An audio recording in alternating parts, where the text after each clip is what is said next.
জুলাই অভ্যুত্থানে শহীদদের প্রতি দায়বদ্ধতা থেকেই দ্রুত জাতীয় সনদ তৈরি করতে চায় জাতীয় ঐকমত্য কমিশন।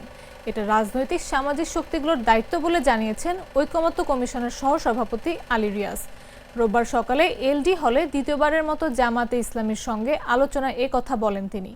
আলী রিয়াজ বলেন, দ্বিতীয় পর্যায়ের আলোচনায়ও অনেক কিছু থাকবে। আর জামায়াতে ইসলামীর নায়েবে আমির বলেন, বিগত প্রহসনের নামের নির্বাচন থেকে বেরিয়ে নির্বাচন অবাধ, সুষ্ঠু ও নিরপেক্ষ নির্বাচনই আগামীর প্রত্যাশা। এছাড়া দেশ গঠনের সব ইতিবাচক সিদ্ধান্তে একমত উল্লেখ করে জামায়াত দল নয়, দেশ ও জাতির স্বার্থে সংস্কার চায় বলেও মন্তব্য করেন তিনি।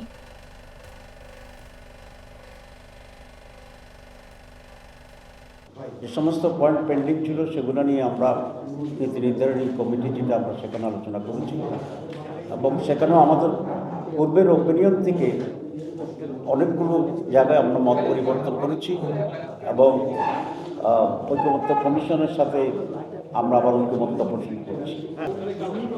আমরা ওই দিনে বলেছিলাম যে বাংলাদেশ জামাত ইসলামী এই রিফর্মস প্রসেস এবং ইস্যুতে আমরা দলীয় দৃষ্টিকোণ থেকে এটা বিবেচনা করছি। এটা আমরা দেশের স্বার্থে জাতীয়ভাবে সকলের কল্যাণ কোনটি হতে পারে সেটি হচ্ছে আমাদের বিবেচনার বিষয়।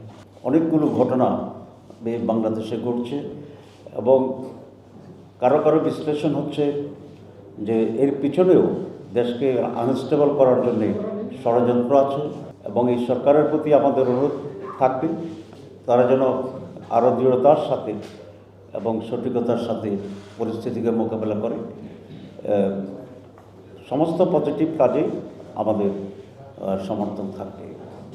খুবই সুস্পষ্ট একটি টাইমলাইন না থাকার কারণে রাজনৈতিক দলগুলোর ভিতরেও নানা রকম অস্থিরতা কাজ করছে। আমি এই জন্য ঐকমত্য কমিশনের প্রতি অনুরোধ জানাতে চাই, ওনারা অনেক পরিশ্রম করছেন, সেই জন্য ধন্যবাদ।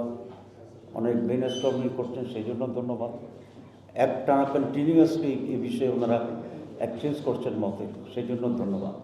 তবে আমি মনে করি এখানে খুব বেশি সময় না নিয়ে আমাদের একটি ঐকমত্যে পৌঁছানো উচিত এবং যে সমস্ত ইস্যুগুলো অত্যন্ত বেশি গুরুত্বপূর্ণ পলিটিক্যাল স্টেবিলিটি এবং ফেয়ার ইলেকশনের জন্য, প্রপার ইলেকশনের জন্য